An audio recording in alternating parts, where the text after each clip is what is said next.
40% less optimal oxygen carrying capacity. So I didn't do too bad. So I'm gonna jump right in. Do you think your breathing practice allowed you to just jump into this activity and do it? 100%. That's one thing that when the method has allowed me to do is even work out, period, and not pass out or feel like crap. So it definitely huge. But that's pretty much what this was breathing and will. Dr. Trisha, could you, because I just started recording, could you repeat once again the feat that you just accomplished in accordance with the breathwork? Yeah, so I did it's called 29029 Everesting, and it was in Vermont, Stratton Mountain, which is this ski mountain. So essentially we climbed up like a black diamond slope. It's about 1.4 miles up. You go up 1,750 feet. So there's some, 30% inclines along the way. We had snow, rain, 30-mile-an-hour winds, completely pretty much untrained. I found out I was speaking at this event about 30 days before, and I have anemia. So I have very, very low hemoglobin, which is what the molecule that carries oxygen. So I have about 30-40% less than optimal oxygen carrying capacity in my body. So just pretty much on will and using Wim Hof method breathing and using it during the climbs and syncing up, that's pretty much going to be the homework today. I was able to do 12 laps within 36 hours. 17 is like the most. So yeah, it was good. Again, I'm going to do a big, huge round of my lungs. Salute you. I one day hope to become Dr. Trisha. Thank you. It was, I hope everyone, man, if you really just go challenge yourself in things that you never believe you could do and see what you're able to push through, and it changes a lot of your perspective on life and, patience and fear and being present, all of those things. It's really a gift. So I challenge everybody to do that for sure. All right, everybody. Thank you for coming to Dr. Trisha's TED Talk. You can find more of her work on drtrishasmith.com. Let's go into this webinar after that very inspirational and I think influential story that you did right there. So DJ, welcome back. DJ, John, and I have compiled questions from the OMU members. So I think it's best if we start with that. John, could you pull up the questions, please?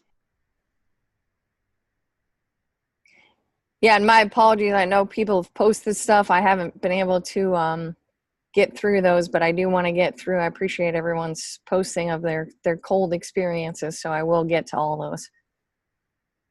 We'll start with the first question here from Joel Mullen. Wim talks about immune benefits when practicing his method. Are these observable if someone is already ill, or is it likely to make the symptoms worse? Does this also depend on the type of sickness, etc.? Yeah, good question.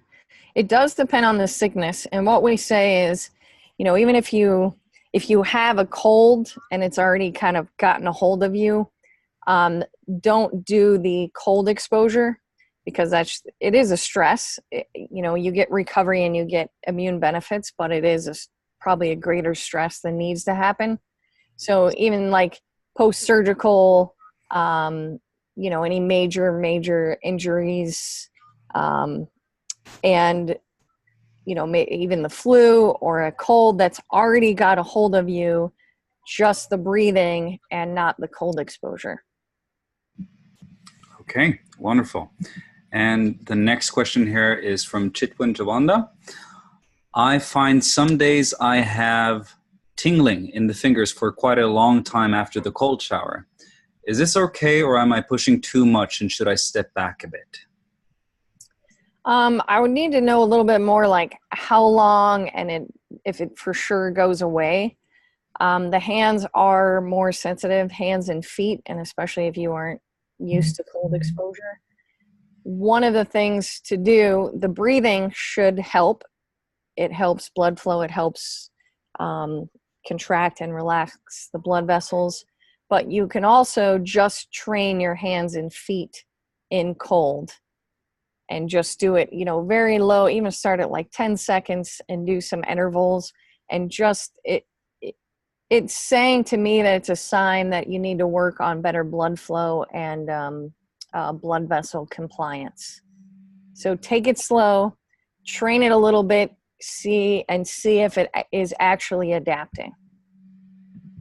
Okay, wonderful. And I think that segues nicely into the question from Misha here. Misha's question is, what I've noticed during my cold exposure is that I can handle it better, but for one exception. My calves hurt like hell, both when I shower and when I go for a dip in the lake. Everything else is manageable. How do you face a localized problem like that? Yeah, I would train specifically feet, even just standing in ice water, maybe up to the knees, and see if you still get the same pain just with that, and then also train that and see if it adapts and gets better in full immersion. Okay.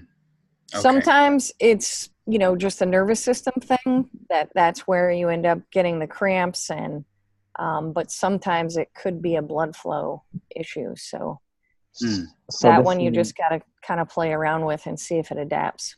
Would you call this great answer, Dr. Tricia, because I get the same thing in my toes and the fingers, and what you explained about the extremities, I think makes a lot of sense. So this would be kind of like partial cold exposure, just specifically to train those localized areas. Yes. Right. Yes. Thank you. Okay. And on Sunday we had kind of a impromptu or informal OMU meeting, but we started talking about actually with Johnny, who's here, Johnny Yank. We started talking a bit about different types of sensations that we got as we were breathing, and Samantha Emanuel, she mentioned that she felt tingling in the area that she had previously fractured. And Samantha asks about the effects of breathing on bone fractures. She's interested to see if there is any like consensus on this, if other people have the same experience, like tingling in a traumatized area, or if there's any research on healing properties of breathing. Yeah, we don't have research specifically, but there are many anecdotal stories of it. And also I do find people that start doing the breathing, they will, like past injuries will those areas will start to tingle. And one of our main instructors, Casper, who has been my mentor, he got kicked by a horse and broke his arm. And he used the breathing. The doc, he had to get surgery and everything. The doc gave him a bunch of morphine, and he just would do the breathing. And actually during the breathing, and especially during the breath holds, he would focus on his arm. And he used 0 of the pain meds. It healed much faster. He actually went back and he started getting itching already to take the stitches out. And the doctor's like, whoa, this is way too early to take these out. And he ended up just taking them out himself. But and again, that was an instance where he didn't put himself in the cold, but he was doing the breathing all the time. And while doing the breathing, during the breath holds, you're really focusing on those specific areas, either past injuries or injuries, to increase blood flow in those areas. Wow, that's a fascinating story. Yeah, and a very fascinating aspect, like whether or not it has healing properties. Sure, it could be placebo, but you're being present with it and you're giving it energy and your thoughts, and so. Yeah. Well, Doc Trish, is it true that Wim can shunt or shift blood flow to certain areas of his body willingly in the cold? That's what we think. We haven't seen anything that's actual, research or imaging, but that's what we think he can do as far as that internal focus, that interoceptive focus. Okay, so we have 3 more questions here. Garrett asks, if someone is slow on sleep or already stressed, will cold plunges still be beneficial as long as you are controlling the breathing? So if you have a lack of sleep, well, nothing's going to replace a lack of sleep. That's all I have to say, especially after learning about how important it is. So sleep is the number one thing to do. But as long as you're doing the breathing the right way, and being able to calm yourself down, if you're in there and you still haven't been able to adapt and you're just stressed the whole time, then we really need to work on shifting the nervous system and maybe not going as cold at first, just cool and working through that, and then just working colder and colder. Because just pure stress is not the goal, to just get through it and suffer. It's about adapting, not suffering. Wonderful. That's a quote. That's a quote right there. That's a soundbite right there. That's an OMU shirt. That's in your teaser for your new TED Talk. Yeah. Okay, so another question from Chitwan here. I have tried to test some aspects of the Buteyko breathing method. For those of you who don't know about Buteyko breathing, it's a complementary physical therapy that proposes that one should use breathing exercises as a way to combat different types of respiratory ailments like asthma. And he says, yeah, I've tried to test some aspects of the Buteyko breathing, but wanted to see if Tricia has had some people see overlap of these two methods, and whether or not you have experiences with people who practice both. It's a specific question. Yeah, for sure. I actually practice both. I know a lot of people that do. If you want to learn about Buteyko, there's a really good new book out called Oxygen Advantage. It's by Patrick McCune. And the basics of it are, and this is where people will be like, oh, well, it totally contradicts the Wim Hof method, because Buteyko says you want to breathe less and very calm and slow. The whole idea is to breathe less, and then that makes you healthier. Also, it's pretty much all nasal breathing.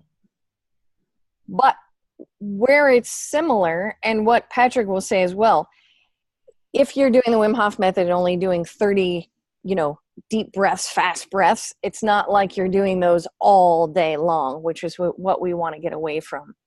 They're saying if you're sitting around, breathing heavily, breathing through your shoulders all day long, that's not good. So he will say Wim Hof method is fine. You're doing it for a short amount of time. Again, I do say breathe through the nose. We know why. We went over that a couple times. Where there are similarities are the breath holds. With Buteyko, and specifically the Oxygen Advantage, it's about training those breath holds and being able to be more carbon dioxide resistant. So dealing with more carbon dioxide, adapting your body to deal with it longer. And so what they have what's called a Bolt score, to where you just breathe normally, exhale, hold your nose, and you hold your breath. And to be, they say on average, most people can do about 20 seconds, but you should be up to like 40 seconds to a minute without having to do the blowing off of the CO2, which we do in Wim Hof method. So where they're very similar is the nasal nasal breathing, and then the breath holds. So essentially we're all doing what's called hypoxic training, and you're building up, you're getting your body used to those low oxygen levels. So your body becomes very good at using oxygen. It's like a fast. And then you're also getting your body used to using or dealing with more carbon dioxide. And I say use many different, it's like movement. Mm-hmm. Don't just do Wim Hof method, train all different breathing techniques. Yeah, I think it's interesting to think about, like we often kind of separate breathing as non-movement. It's not as physical as any other type of movement, but it is. I think it should be treated the same. Like we talk about variability and variety as well when it comes to exercise, and yeah, I think it's wonderful that you put an emphasis on the fact that we should do the same with breathing. Yeah, I totally agree. And breathing is a movement, just like a squat, and something like we've talked about you should train. And the last question here is from Dimitar Pisarov, and he asks, do you have any recommendations about books on breathing? Yes. One would be, Oxygen Advantage is a good book. That was one question I actually read really quick, but Anatomy of Breathing. This is a very good, simple book. It's got great pictures and diagrams and very simple way to learn about all the muscles and joints and what's involved in breathing. I love that book. Any other anatomy books, just so I know I showed some in our first one to really know what it all entails. Again, because it just happens, we don't give it much thought, but it is, it's crazy how much of our body it actually uses. The other books, there's one, it's called Breathing Disorders, which is a good one. Oxygen Advantage, I already said that. I'll post a couple more if I think about them. Okay, wonderful. Thank you. That's it for the questions. John, if I could slip in one question, Digwe had during last Sunday's talk. He was doing long, like 30-minute cold baths, and was worried about shivering. He said he would start to shiver, and he was wondering if he should continue past that, or that was a sign that he went too far. Yeah, that's usually a sign you go too far. 30 minutes is a long time. Is he trained in it? He's Brazilian. He's a Brazilian living in Canada. He's got everything he needs. Got it.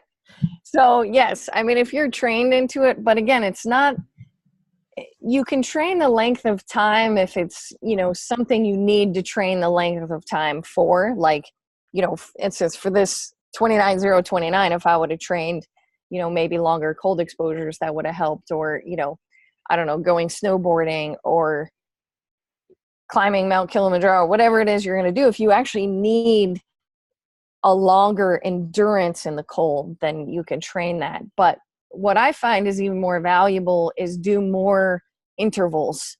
It's almost like 1 rep max cold exposure. So you go in, shift, get out, warm yourself back up, then get back in. See how fast you can shift into that calm state, get out, warm yourself back up. So I like the more interval approach. And then also, if you've earned that in that amount of time, if you can warm yourself back up without an external source. So, but it's definitely something, it's not something to mess around with. Hypothermia, mild hypothermia is not something you want to deal with. And it's really not necessary either. Cool. Thank you. Perfect. So be safe. Only you can prevent hypothermia. That's right. That is very true. We just want to compile this whole entire Google document of Dr. Trisha quotes, and then I just want to be able to pull that out. So I think we have one last question here from Rachel Walsh. She wrote, "How about headaches? I've been getting headaches behind the temples after the long exposure. I've not been able to break past 2 minutes and 15 seconds on the breath work. I do have asthma and I am anemic. The cold cured a hangover on Sunday, but the other oh, Rachel, but the other days, all but 2, I get an acute headache just at the temples." So do you have any thoughts on that? That was after the breathing or the cold? After the cold. After the cold. Yeah. One of the things that I see is if your shoulders are really scrunched and you're kind of really trying to hold that stress in your face and your neck when you first get in the cold, that will drive a headache and even some neck pain. So try to be present with trying to relax that as much as possible and kind of just let the cold take the breath away, and then go right into that shifting breathing. That's what I would try at first, and we'll see if it's something more of a mechanical thing that's creating the headache, or possibly just the stress of the nervous system. And if it's that, then I would go back to just cooler showers and work the cold first before the length of time. Yeah, I remember I did a survey amongst hairdressers in Norway, and just asking them about like shoulder, neck pain, and headaches. And of course, not surprisingly, like as soon as winter comes in Norway, everyone's like the amount of people who get headaches, they suddenly increase. Because what we often don't think about is how temperature affects our normal posture, but also just everyday activities. And to pay attention to that during cold exposure, I think is important. So it's wonderful that you mentioned that. Thank you so much. Yeah, wow, that's super interesting. Yeah, a lot of headaches, a lot of neck pain. Yeah, and well, that's what I see is because you get in and you're just like everything's just. Yeah. A lot of people look very introverted in Norway. That's why we drink. And by the way, Wim swears by the breathing for hangovers. Oh yeah, that was pretty interesting. Okay, I think that's it for the questions. Let's wait. One more question, John. So this, I think you might be able to pose this better, John, but a thought experiment you brought up was an Eskimo, someone who like grew up in the cold, versus someone like Wim who is specifically training these cold exposures and breathing. Who would win in a battle of the cold, you know? That's a good question. That is a really good question. I don't know. That would be a fun, like little docu-series. It's Wim versus an Eskimo in different situations. Like, Wim versus anything, like Wim versus Bear Grylls. That needs to be a series. UFC 2.0. Yeah. I think that if in that thought experiment, we need to kind of look, assess who would survive in a more, whether it's practically or functionally. Like practically, in terms of what kind of skill set you have, your wilderness survival skills, your understanding of your surroundings. I think an Eskimo has a pretty good chance. Yeah. If, however, an Eskimo is in a total foreign but still cold climate and is not allowed to wear dead baby seals on his or her person, then I think maybe Wim would Yes. would make some Eskimos lose their confidence. Yes, that's what I was thinking. If an Eskimo's covered up their whole life, then, you know, they might not be well trained.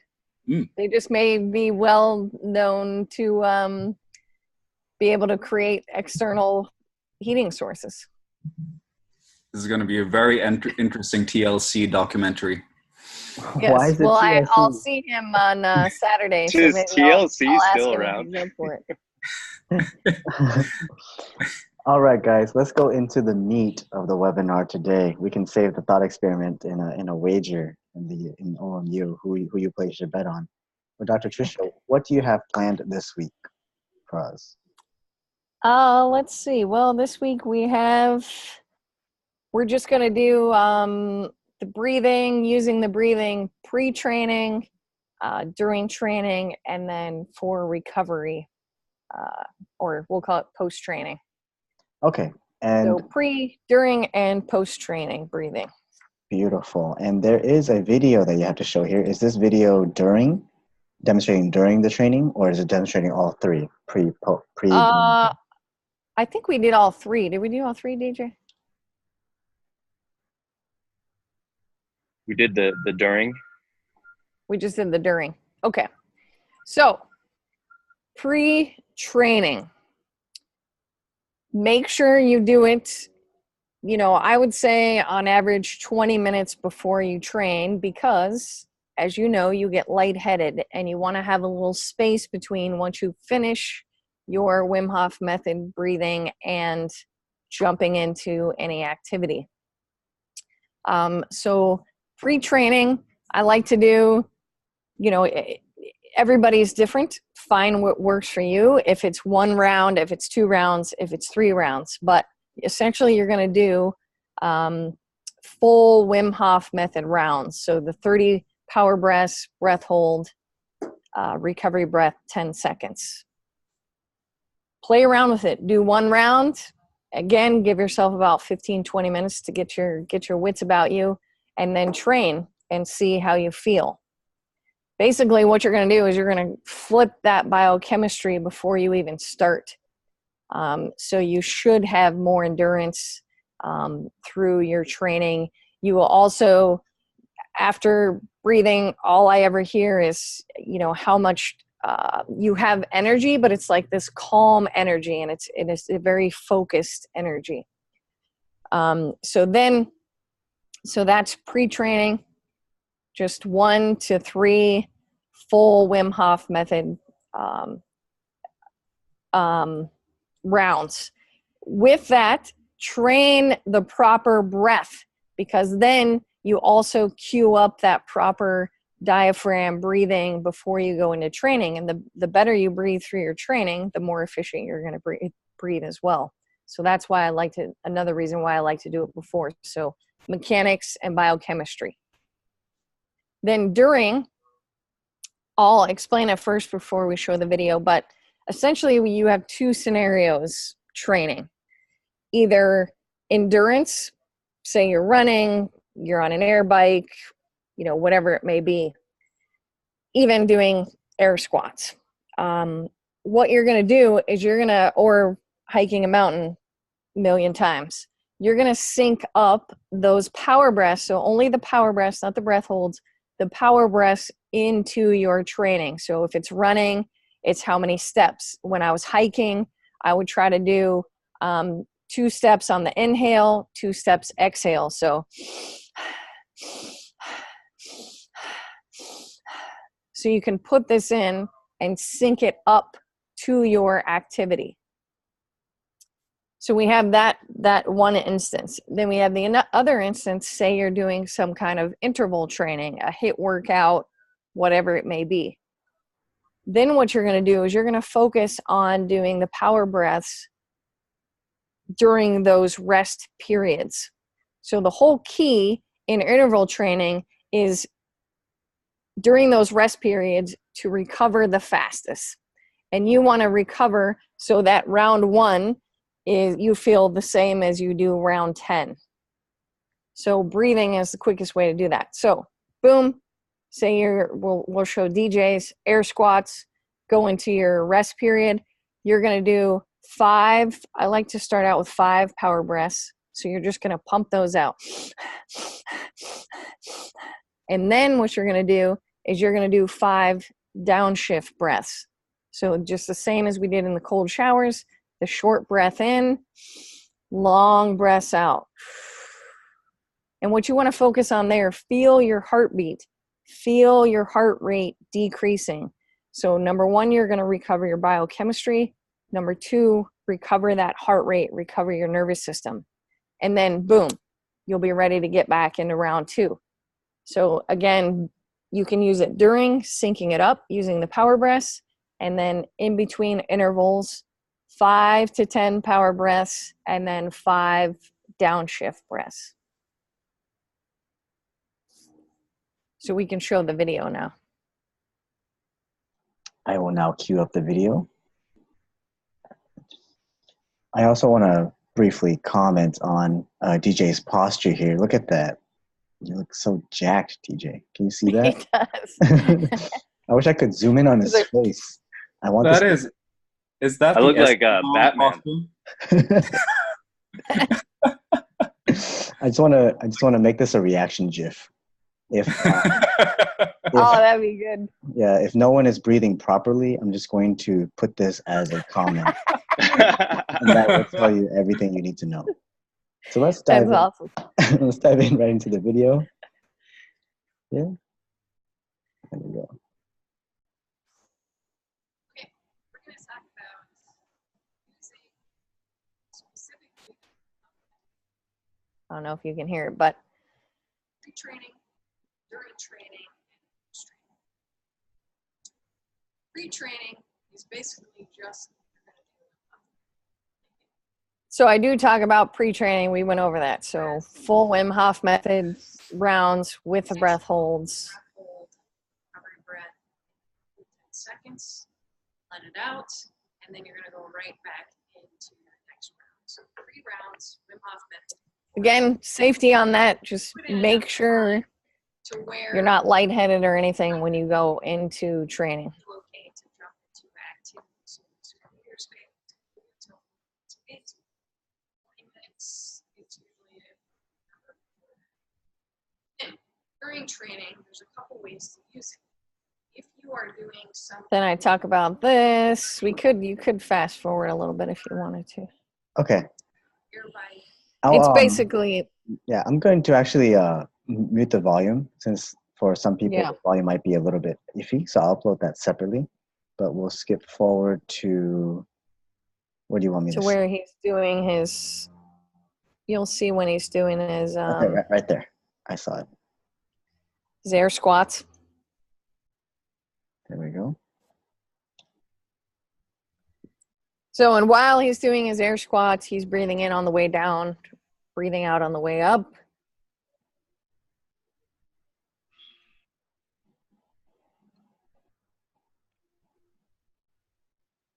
Might be able to hear it on the volume on this. Yeah, his breathing. again, if you control your breathing the entire time of training, it will never get to that state where your body just takes over.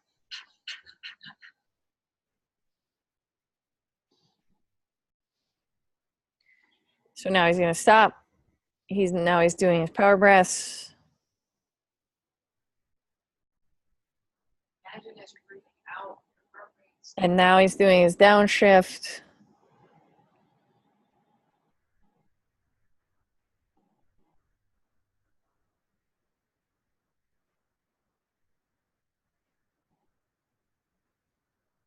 Good breast, DJ.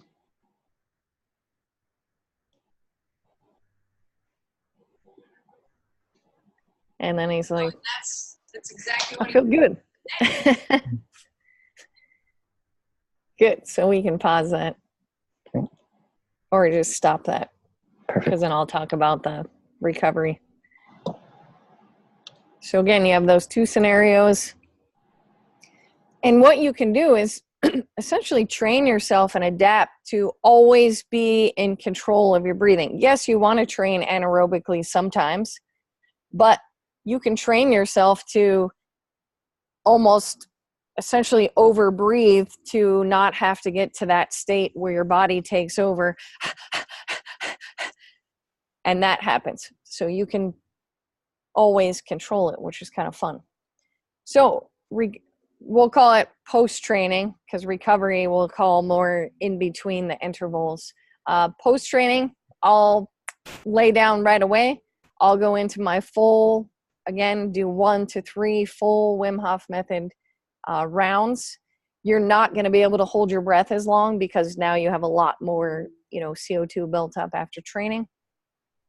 But I do 1 to 3 full Wim Hof method rounds. And then again, I always end with like 5 to 10 of the downshifts.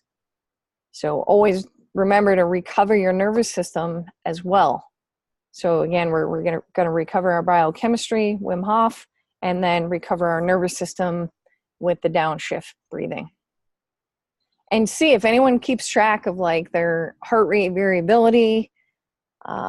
Really start playing around with it and seeing if you can quantify and see what helps you, recover the fastest.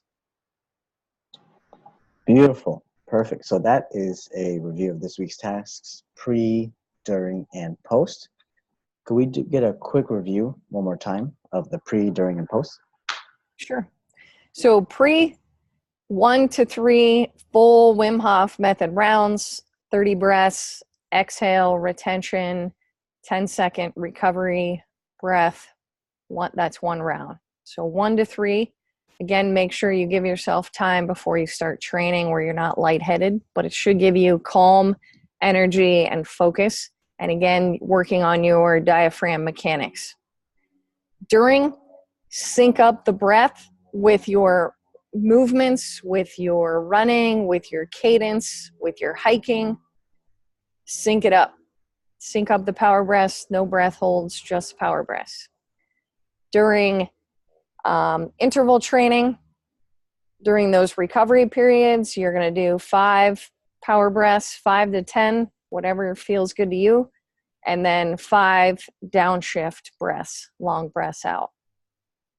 Post-training, I just go into it immediately. Again, 1 to 3 full Wim Hof method rounds, and then 5 to 10 downshift breaths. Perfecto. And I'm going to write that into the chat here, so that way people will have that. I'll also post that separately as well, so that people can have that in their minds. So the pre, 1 to 3 rounds Wim Hof, roughly about 20 minutes before. Just give it some time before training. We're going to be focusing on the diaphragm mechanics there. During, you want to sync the breath with any kind of movements. In the interval training, you want to be focusing in between the intervals. Yes? Yeah. Yep. And then for the recovery periods, you want to hasten, or maybe not hasten is not the right word, but you want to recover as fast as possible. So 5 to 10 power breaths, and then 5 to 10 of the downshifting. Post, again, immediately into 1 to 3 full Wim Hof rounds, and then 5 to 10 downshift breaths. Perfect. Does anyone have any other questions to pick apart at that? If not, then we can go into the next section where Dr. Tricia will give us more inspirational stories to work with. And more quotes. Yeah, definitely. It's about adapting, not suffering.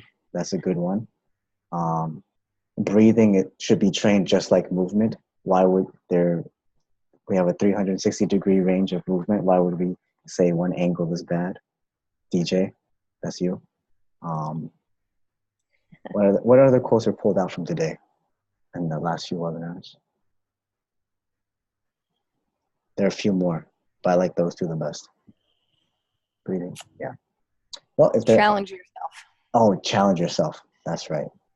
Oh,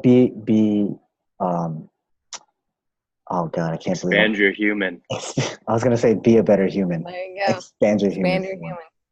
The cold is Pretty much always going to sums suck. everything. Yep, the cold. Yes. Be cold is your friend. I remember that this morning. Yes.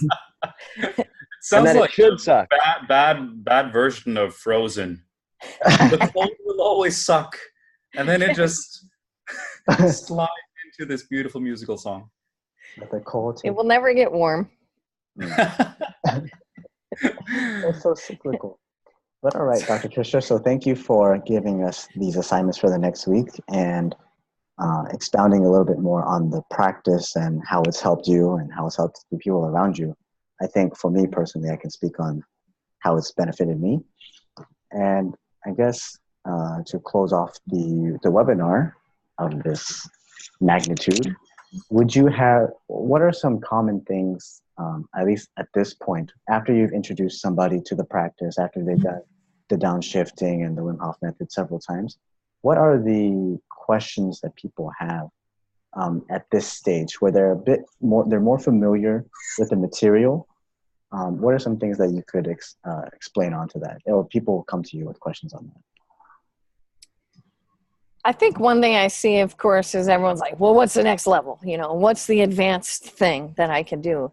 And there's so many benefits of just doing the breathing.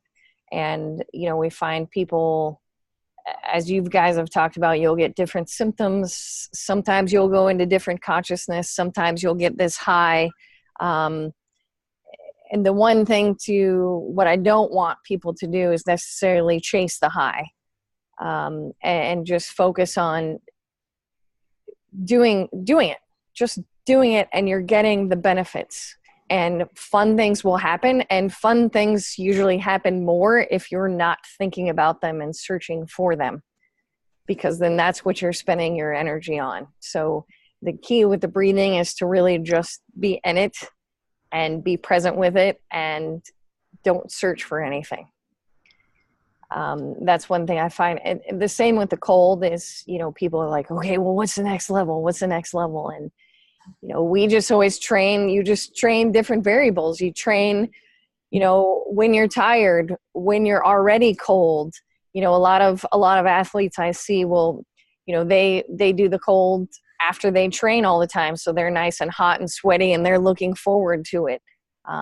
So train, don't give yourself a lot of time to get ready for it. Just see how fast you can go into it and shift when you're in there. Again, train more intervals rather than longer amounts of time. Train just your hands and feet. There's so many different variables. It's not about just doing it longer to be advanced. And really the next level is being able to really focus on creating your own heat afterwards. There's horse stance. I know, I believe Wim shows that in the mini class.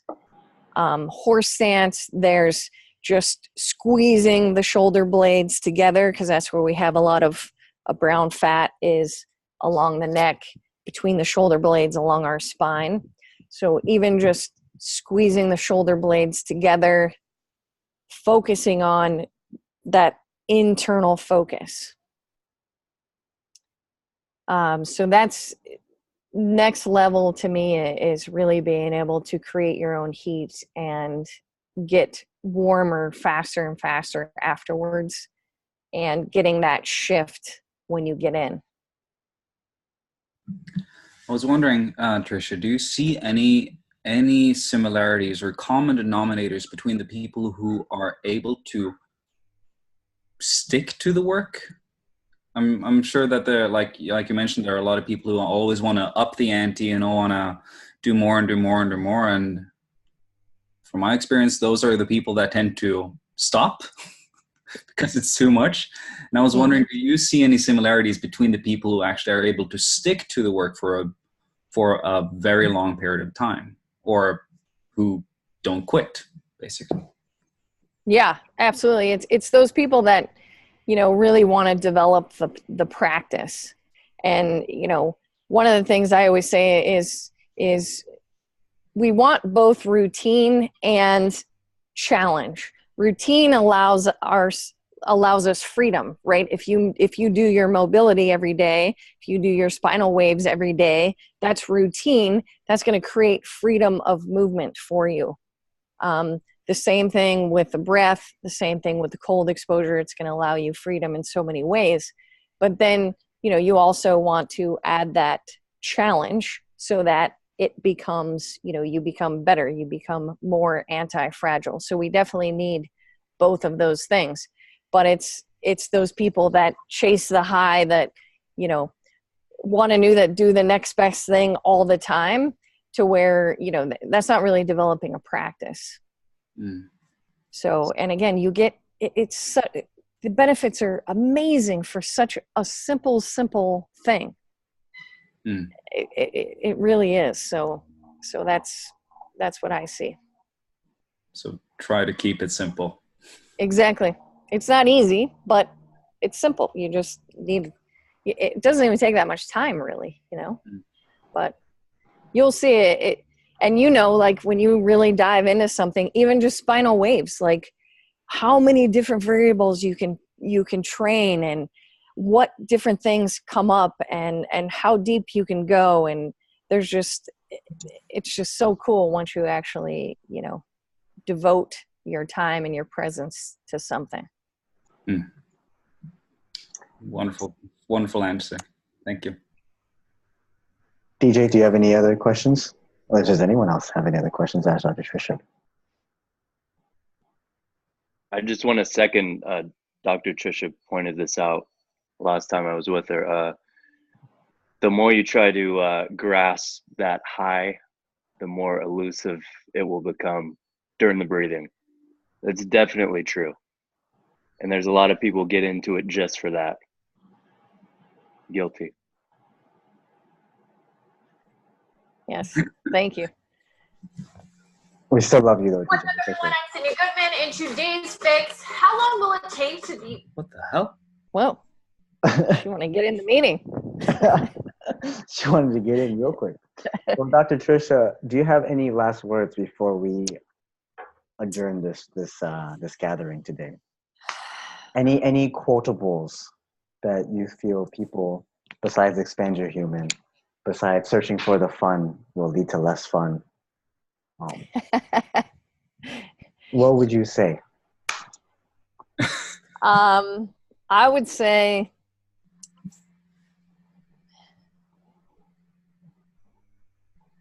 do some more cold. Really, do some more cold. Use it as a tool for maybe this week. Focus on something you're fearful of, whether it's a tough conversation you need to have,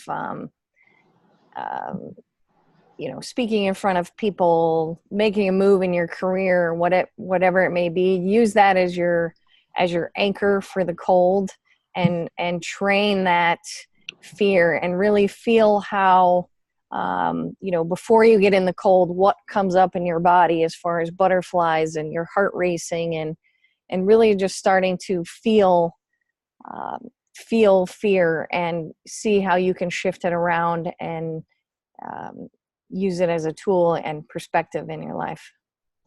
I'm going to make that a poem. It was beautiful. I'm going to post that right now, actually. Quotes by Dr. Trisha. Beautiful. Thank you, Dr. Trisha. Well, if everyone doesn't have, just kidding. Rachel pops in. So, Rachel asks, what are the cold protocols? She's been invited by the Russian Scandinavian cold mafia in town to do frozen lake jumps this winter. Yeah. So protocols leading up to it? Training that fear, I would believe. Or if Rachel wants to, training that fear. She said yes. I can nod it. Yeah, do exactly what I said. Even if it's starting out with cold showers, like just feel, some people start to laugh in stressful situations, fearful situations. Some people start this narrative in their mind like, oh my gosh, I can't do this, you know, whatever it may be that comes up in your mind. So just be present with how fear comes up, because again, it's a primal response to prepare your body for something. So it's not bad at all. It's just preparing you for, you know, what it's about to do. So feel it. Starting with showers is always a good idea before full immersions, but definitely if she can get some full immersions in, even if it's just a bathtub before the lakes, then I would definitely highly recommend that. And every situation is different. A cold, bath in a trough is different than being in nature. Sometimes being in nature, you're just in awe of everything and you get this whole different feeling and other things to focus on while you're in there. So yeah, that would be my recommendations. Thank you, Dr. Tricia. That being said, let's go off and do our pre, during, and post-training breathing, test the variables after this, and have fun without necessarily searching for the high. Sound good? And then we will see you on the next webinar unit. Yeah. Yes.